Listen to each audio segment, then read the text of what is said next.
Untuk topik kedua yang mau kita bahas yaitu tentang beban kerja. Beban kerja sangat berpengaruh terhadap tingkat motivasi hingga produktivitas seorang karyawan. Bahkan beban pekerjaan berlebih dapat menyebabkan timbulnya masalah kesehatan mental di tempat bekerja. Sehingga penting sekali bagi seorang HRD company untuk memahami perhitungan beban kerja karyawan. Menurut Menanda tahun 2001, beban kerja adalah suatu keadaan di mana karyawan dibebankan tugas yang wajib diselesaikannya dalam jangka waktu tertentu. Sementara itu, menurut pernyataan Weekends tahun 2002, pengertian beban kerja adalah sebuah kombinasi antara ketersediaan sumber daya alam, proses bisnis, tuntutan pekerjaan, serta kemampuan dalam bekerja. Singkatnya, pengertian beban kerja adalah suatu tugas yang dibebankan kepada karyawan sehingga menjadi tanggung jawab masing-masing untuk menyelesaikan dalam waktu tertentu. Selain itu, menurut data penelitian dari American Institute of Stress, pada tahun 2019 tercatat sekitar 80% manajer dan karyawan di Amerika Serikat mengalami stres berat akibat beban kerja yang terlalu banyak. Faktor penyebab lainnya adalah jam kerja yang diberikan kepada karyawan terlalu panjang sehingga banyak diantaranya mengalami burnout. Burnout artinya saat karyawan merasa tidak sanggup untuk melakukan pekerjaan di luar kemampuannya, itulah yang menjadi beban kerja. Namun apabila karyawan sanggup mengerjakan tanggung jawab yang diberikan kepadanya, yang hal tersebut tidak lagi menjadi beban kerja. Jenis dari beban kerja meliputi yang pertama, beban kerja fisik terkait dengan tugas-tugas yang memerlukan aktivitas fisik. Kondisi kesehatan dan usia juga akan mempengaruhi beban kerja fisik. Baru yang kedua, beban kerja mental.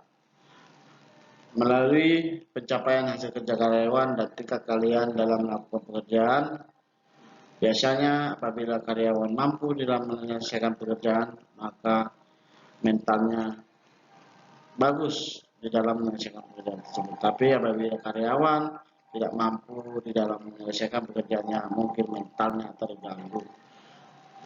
Kemudian indikator dari beban kerja menurut Munandar tahun 2001, dua aspek termasuk ke dalam indikator beban kerja adalah sebagai berikut, yaitu tuntutan tugas, tuntutan fisik.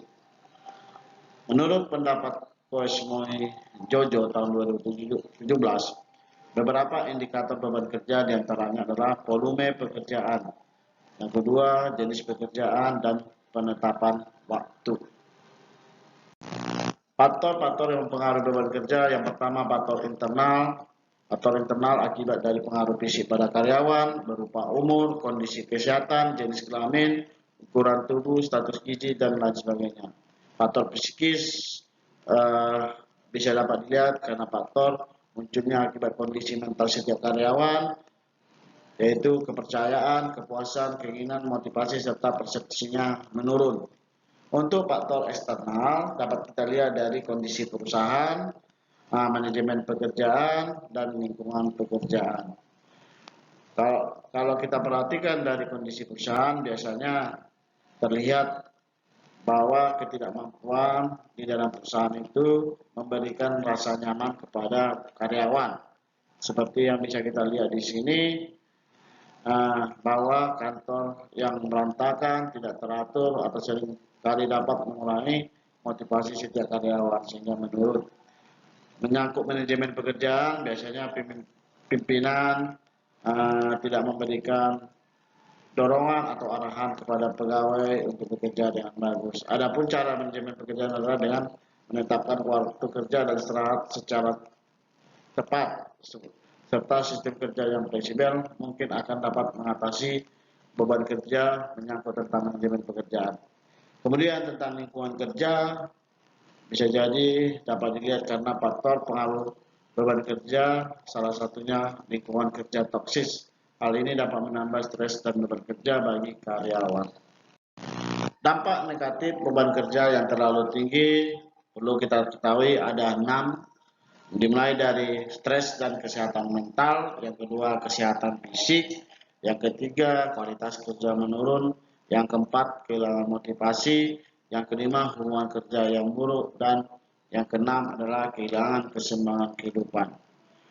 Untuk penjelasannya masing-masing, bisa kita dapat secara singkat membacanya, yaitu tentang karyawan mungkin merasa lelah secara emosional dan sulit berkonsentrasi. Untuk kesehatan fisik bisa digambarkan sakit punggung, gangguan tidur, dan masalah kesehatan lainnya. Untuk kualitas kerja menurun, mungkin melakukan kesalahan atau mengabaikan detail penting karena tekanan yang tinggi.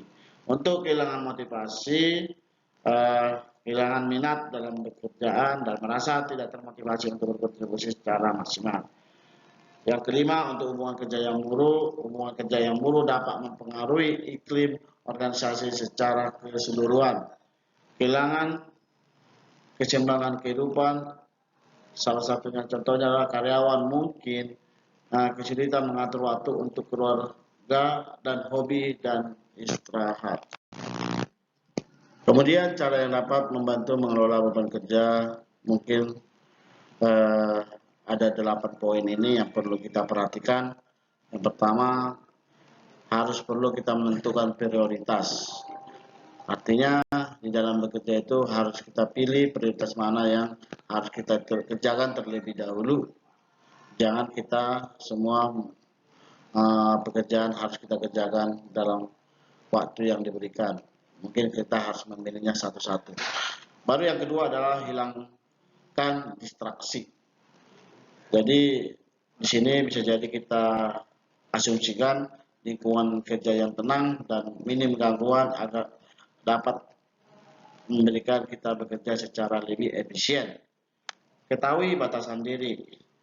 Jadi di sini kita perlu belajar untuk mengatakan tidak jika memang tidak mampu menangani lebih banyak tugas. Baru keempat, pastikan segala hal tertata rapi. Kita gunakanlah alat manajemen tugas seperti Asana atau Trello untuk mengorganisir pekerjaan. Yang kelima, kita jangan lupa untuk beristirahat.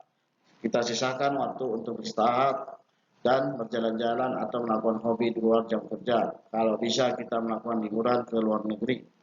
Berkolaborasi dan berkomunikasi dengan rekan kerja. Jangan takut untuk berbicara dengan rekan kerja atau alasan jika merasa terbebani. Mungkin kita harus membangun satu komunikasi dengan karyawan dan teman-teman, dengan tim, jadi banyak lagi. Dan kita lebih bagus bekerjasama dengan tim dalam menyelesaikan pekerjaan daripada menyelesaikan secara pribadi. Jangan multitasking. Multitasking artinya dapat mengurangi efisiensi dan peningkatan risiko kesalahan. Yang kedelapan, buatlah jadwal untuk diri sendiri. Tetapkan jadwal kerja yang teratur dan kita patuhi. Buat waktu untuk pekerjaan, istirahat, dan kegiatan pribadi. Di sini kita melihat tentang pekerja mengalami kelelahan di tempat kerja. Most employees experience burnout at work. Artinya karyawan mengalami kelelahan pada pekerjaan setidaknya pada suatu waktu. Yang pertama adalah 76% of employee experience burnout on the job at least sometimes. Sedangkan 20% rarely, 4% never, 7% always, dan 21% often. Dalam angka 48% sometimes ini, karyawan mengalami kelelahan pada pekerjaan setidaknya karena faktor waktu yang berlebihan sehingga karyawan tidak mampu di dalam menyelesaikan pekerjaannya. Gejala burnout yang dialami Gen Z di Indonesia tahun 2023. Sumbernya Populix. Gejala burnout yang paling sering dialami Gen Z di Indonesia adalah selalu merasa kelelahan. Hal itu sebagaimana diungkapkan oleh 27% dari 1.190 responden pada tahun 24 sampai 27 2023, maka beban kerja itu selalu merasa kelelahan. Jadi beban kerja itu dipengaruhi karena faktor kelelahan. Kemudian yang kedua adalah merasa tidak berguna. Artinya nilai-nilai atau pekerjaan yang dilakukan karyawan tersebut tidak dihargai oleh pimpinan atau perusahaan. Baru sulit tidur, depresi, mudah marah, sakit kepala, dan membenci bekerja.